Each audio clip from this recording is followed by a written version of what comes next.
Why doesn't rehab work for people with eating disorders? If somebody has an eating disorder, it seems like the logical thing to do is to go to some sort of rehab, get treatment. A lot of parents do this with their children. If they have a child who has an eating disorder, they immediately think, I need to send this child to rehab. But the relapse rates in these rehab centers are really high, 70%, sometimes 80%, on par with rehab for other drugs and other addictions. So I wanted to make this video because I want to explain why I think rehab doesn't work a lot for eating disorders.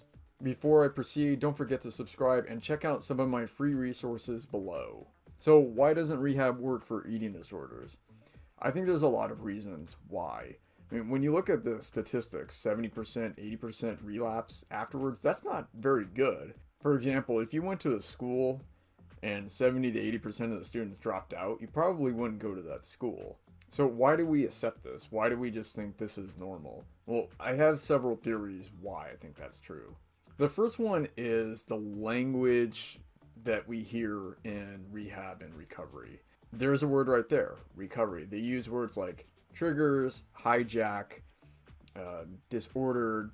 I think the first problem is the language that they use in rehab centers. And I think this is language that we hear a lot. We hear words like triggers, rehab, recovery, hijacking, and then the big one, addiction.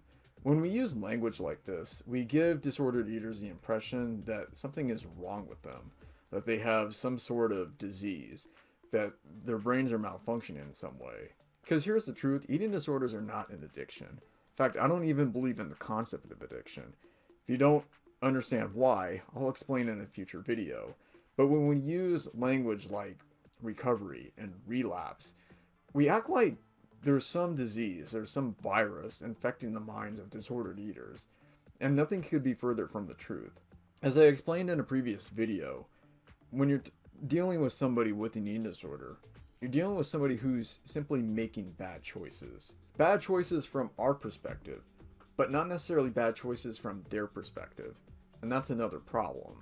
I just mentioned the disease model, and I think this is another problem that I cite. People with eating disorders, disordered eaters, whatever, they don't have a disease. They don't have a virus. In fact, if you put their brains under an MRI, it would look exactly the same.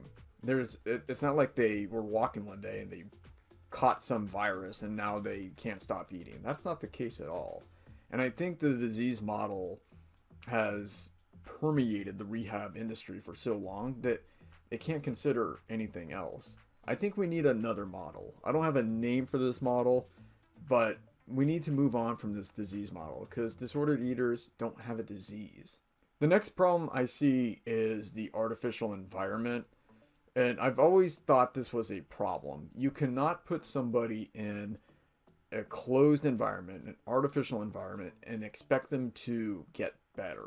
Here's what happens. Somebody gets admitted to a rehab center. They're confined to this space. All of their meals are controlled. They have security cameras. They have sacrificed their freedom and their privacy so that they don't continue the behavior that they were doing in the real world. Well, that's a problem because the only way to rehab yourself, for lack of a better word, is to expose yourself to choices and then make alternative choices. For example, if you go to a grocery store, there are thousands of items that you could buy, thousands of temptations. Then you have the restaurants. There are so many choices. But in order to correct the behavior, you have to say no when you previously said yes. So if you have a penchant for fast food, and now you're entertaining the thought of having fast food, and you say no, you're correcting the behavior. This doesn't happen in inpatient rehab. The problem is these disordered eaters are placed in this artificial environment where they can't make choices. So the only way to correct behavior is to put yourself in a situation where you can say yes or no. And you say no when that's what you should do. And you say yes when that's what you should do. Putting disordered eaters in this artificial environment with other disordered eaters where they hear language like disease, hijack, addiction, trigger, relapse, it only makes the problem worse. Another problem I see is this emphasis on abstinence. Here's the truth about recovery. Abstinence is a logical choice. It is a healthy choice.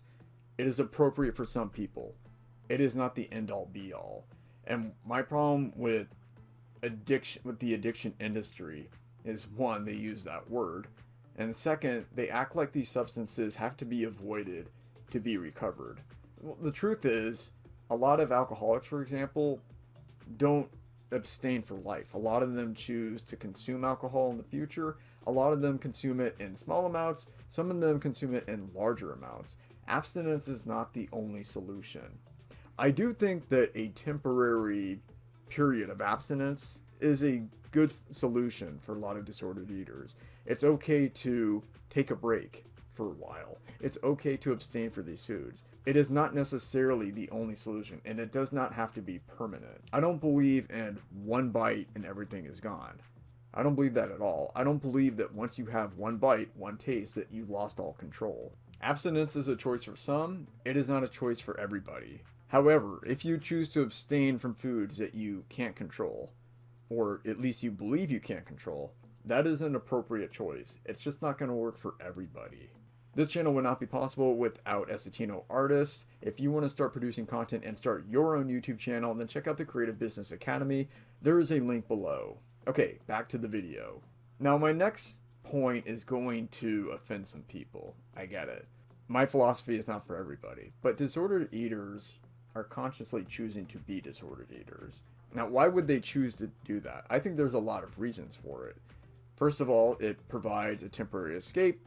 You can numb out. You can avoid some uncomfortable feelings. It's kind of fun. People don't binge, purge, chew and spit, whatever, out of the blue. They don't just get the idea somehow and do it.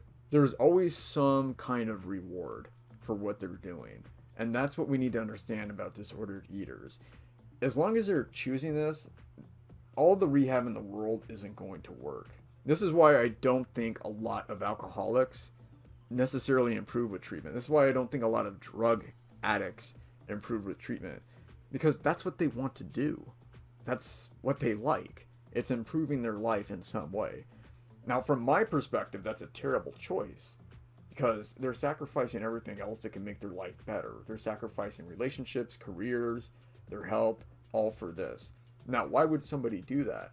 For the reasons I just explained. Because they believe that right now, today, in this moment, consuming that substance is going to have a material impact on their life.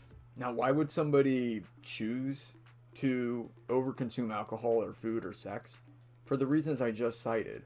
Because they believe, incorrectly I argue, that the substance is going to have a positive impact on their life.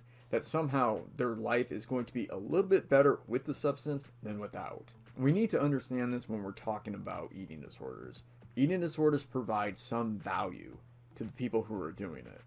There's a lot of damage involved, and from our perspective, from somebody who is recovered, from somebody who did it in the past and no longer does it, it doesn't make a lot of sense. But when I go back in time and I think about why I did it, it provided some immediate benefit, and that's why I kept doing it. If you take a disordered eater and you put them in inpatient rehab, and they still want to do it, as soon as you release them into the wild, they're going to go back to that behavior. So what do we do with disordered eaters? Do we just leave them alone?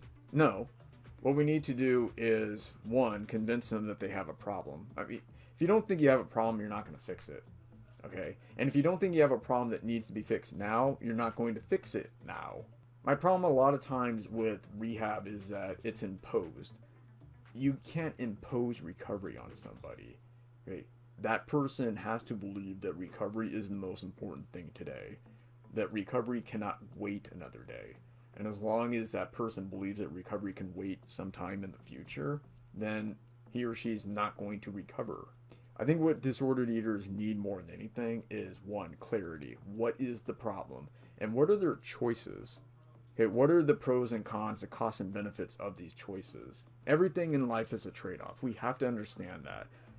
I could be doing anything right now. So we need to provide them with some clarity. We need to show them what their choices are, what their options are, and show them what the costs and benefits and the pros and cons are. Everything is a trade-off. I could be doing anything in the world right now, but I'm choosing to make this video for you. There are 400 books in my queue right now. I have to choose one of them. So we're always making trade-offs. We can encourage disordered eaters to make the right choice. We can encourage them to not continue the disorder. We can provide encouragement, but we also need to provide some tough love. Meaning, we need to tell them that this is their choice and that they need to move on, and that the sooner they move on, the better. But in the end, until a disordered eater believes that the behavior is making a positive impact on their life, even by just a little bit, there really is no hope of recovery or behavioral change. A disordered eater is only going to change the behavior when he or she wants to. That's the brutal truth.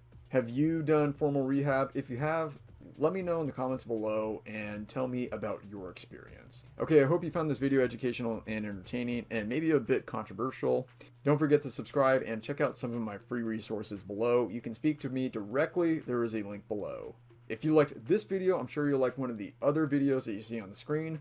Click one of them and I'll see you there.